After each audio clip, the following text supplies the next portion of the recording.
Apple already released a tiny update to fix some issues in iOS 11, but the iPhone 8's crackling sound issue isn't one of them.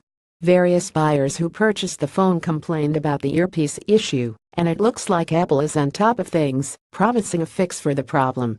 The company said that the problem only affects a small number of cases, which is only to be expected from such statements from companies that are acknowledging issues with their brand new devices.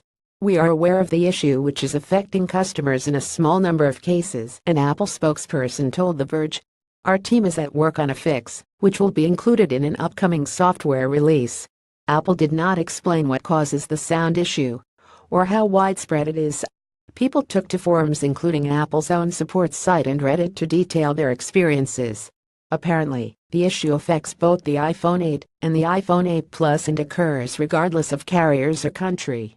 The crackling doesn't happen on every voice or FaceTime call, so everyone will experience it differently. The company did not offer a time frame for a fix, but it's likely that fixing the issue is a top priority for Apple, especially with the iPhone X on its way. But if it promised a fix, it must mean it's a software issue rather than a hardware one. Google's Pixel phones also experienced sound issues of their own, which Google fixed via software updates. For Apple, this is the second issue it had to acknowledge with its hardware after last week's Apple Watch LTE issues, which should also be patched via a future update. This video demos the crackling earpiece sounds some of you may be experiencing. Tags Apple, iPhone 8, iPhone 8 Plus.